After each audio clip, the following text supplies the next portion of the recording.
pessoal, tudo bem com vocês? Eu espero que esteja. Eu me chamo André, sou aluno do curso de licenciatura em História no campus Doutora Josefina Demes, da Universidade Estadual do Piauí, que é em Floriano, né? E hoje eu vou conversar um pouquinho com vocês, juntamente com meus colegas, o Oswaldo, a Ofélia e a Marcelane, sobre um trecho do livro Filosofia da Educação, mais especificamente o capítulo 6, onde o autor trata dos sujeitos da praxe pedagógica, o educador e o educando.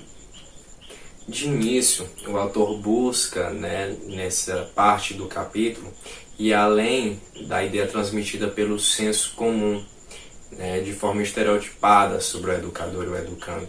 Ou seja, o educador não é o educador e o educando não é apenas o educando, São sujeitos e são termos que adquirem novos significados, novas compreensões ao longo do tempo, Então nós podemos ver no decorrer do capítulo essa nova perspectiva do que de fato é o educador e do que de fato é o educando.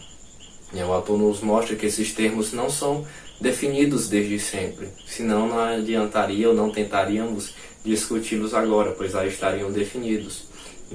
O autor ele começa, a princípio, a analisar esses sujeitos, o educador e o educando, como seres humanos, como seres que têm uma construção baseada em relacionamentos sociais. E segundo o autor, o educador e o educando são seres que interagem sistematicamente no processo educativo, ou seja, nesse processo ambos são ativos, ambos possuem o conhecimento e ambos participam da troca e da construção, acima de tudo, de novos conhecimentos. E analisando a princípio C, percebemos que ele se constitui a partir de seu conjunto de experiências e relações sociais de formativa e prática. Aí nós percebemos também a construção desse ser diante de três perspectivas.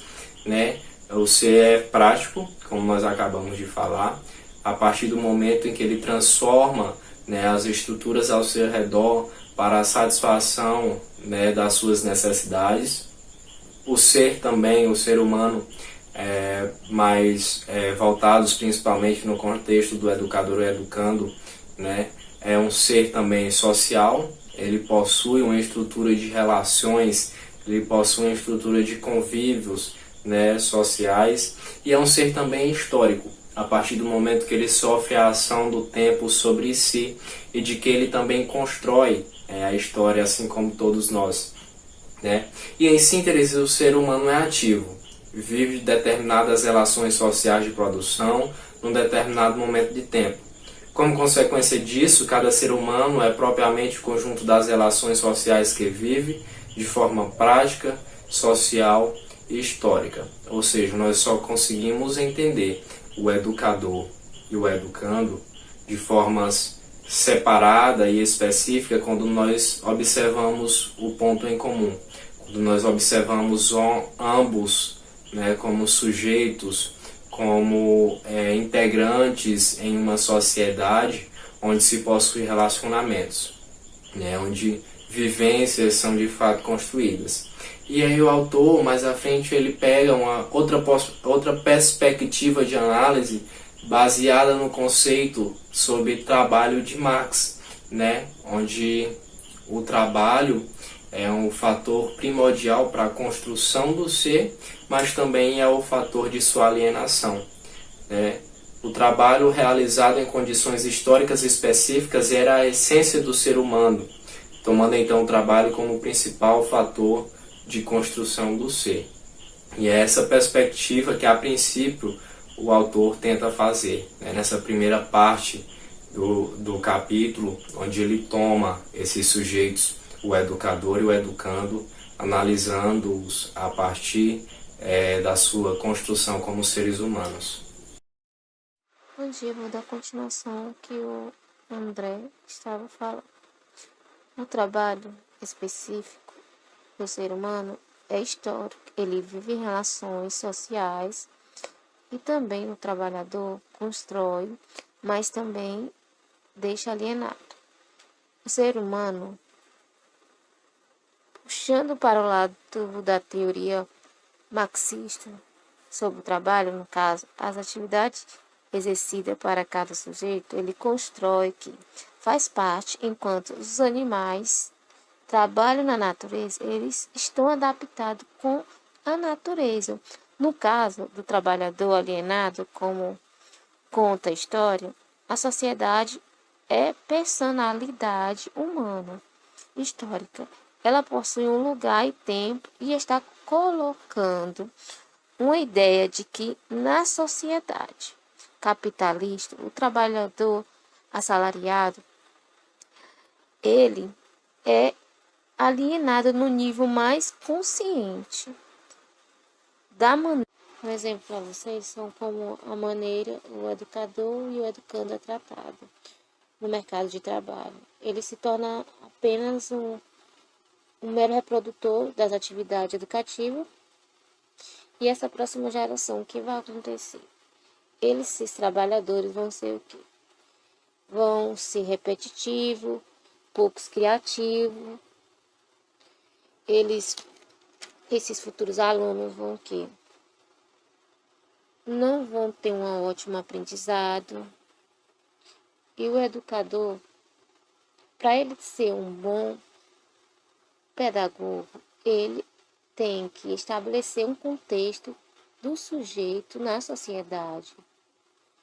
O educador é aquele que tenta unir o nível de cultura necessária para despertar o interesse do seu aluno, trabalhando com o autocrítico do aluno. E o papel desse educador, ele tem que ter uma aprendizagem, exercer um papel, possuir um conhecimento e habilidades, né? De como vai manusear aquele futuro aluno. Aquele que leva a cultura, a história, se comprometendo na aprendizagem do educando, para que aquele educando seja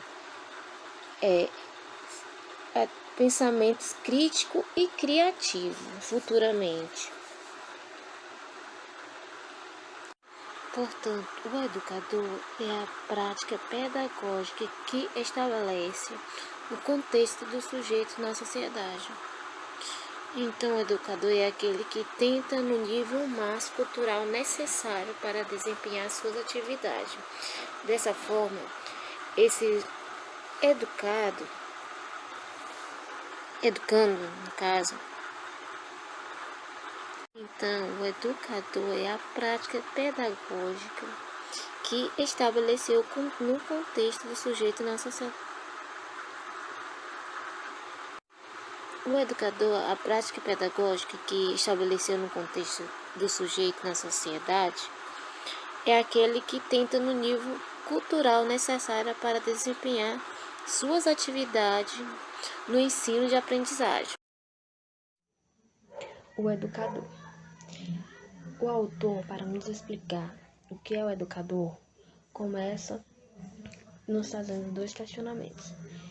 E em seguida ele nos explica, nos dá a resposta desses questionamentos. Ele nos diz que o educador é criador e criatura ao mesmo tempo, e que o educador se autoconstrói, que o educador é condicionado e condicionador da história. Na prática pedagógica, o educador é aquele que aprende e logo em seguida dá direção à aprendizagem, ou seja, passa para os discípulos seus conhecimentos. O professor fará a mediação entre o coletivo da sociedade e o individual do aluno. O educador deve ter conhecimentos e habilidades para elevar o conhecimento do educando no processo de elevação cultural. Sempre trabalhar para aumentar.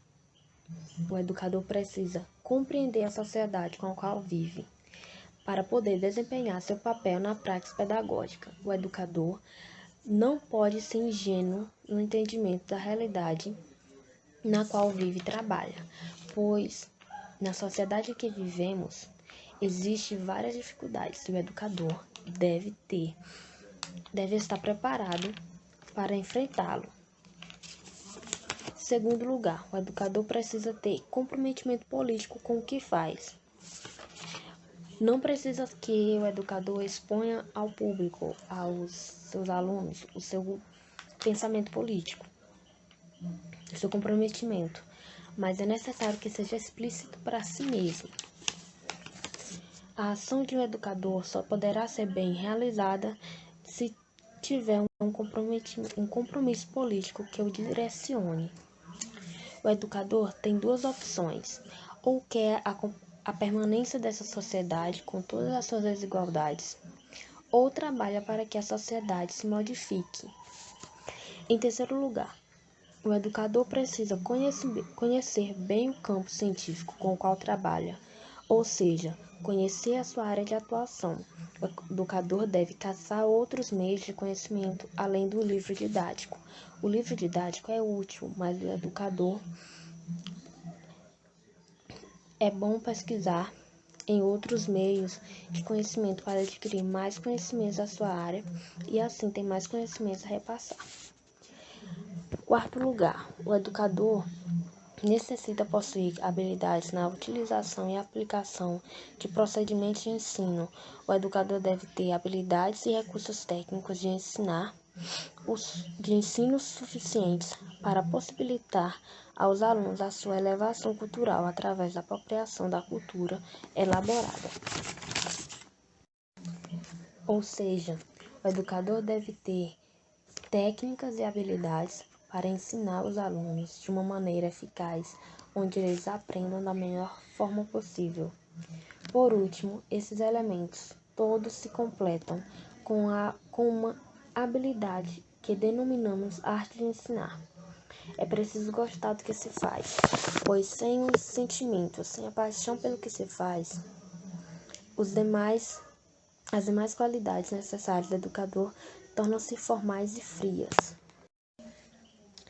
O educador precisa ter vontade, paixão para ensinar, porque com essa vontade, com essa paixão, ele vai conseguir realizar seu trabalho de uma maneira mais eficaz e com isso faz com que o aluno tenha mais vontade de aprender. A arte de ensinar nada mais é que um desejo permanente de trabalhar, da mais variadas e adequadas formas para a elevação cultural dos educandos. Para ser educador, não basta ter contrato de trabalho, é preciso ter competência, habilidade e comprometimento. Para exercer o papel de educador, é preciso compromisso político e competência técnica. Obrigada. O educando é moldado pelas múltiplas facetas da realidade que vive, construtor de seus meios e ao mesmo tempo alienado. Porém ele, no meio social, é um que busca aquisição de conhecimento, teórico ou prático, em desejo de modificar o seu eu ou do seu meio social. A escola moderna tem como objetivo entregar o conhecimento para o educando, mas de forma que o educando rompe com a sua antiga cultura, a cultura espontânea, e adquire uma nova, a cultura elaborada. E a prática pedagógica como fim de escolarização é o meio para a cultura elaborada. Nessa prática pedagógica, o educando é um sujeito que não é um simples depósito de conhecimento, mas sim um sujeito ativo que não só recebe conhecimento, mas que cria seus próprios conhecimentos e compartilha com o seu meio. Deve ser feita uma ressalva: o educando a ser educado na cultura elaborada não deve se esquecer da cultura espontânea, pois é um processo de incorporação onde as duas culturas do educando cooperam para o melhor aprendizado. E é nesse momento que o educando deve recorrer ao educador. O educador, é quem conhece como introduzir o educando na cultura elaborada sem se alienar completamente por ela. O educando é o sujeito que necessita porém, não é de toda ignorância. O educador deve sempre reconhecer o nível de saber e de ignorância de seu educando. O educador, já contido no seu ser a cultura elaborada, é o responsável pela transmissão, não só aqui na transmissão, como também do modo como o educando deve adquirir, visando sempre transformar saber e conhecimento em ação prática. Suicidal, suicidal.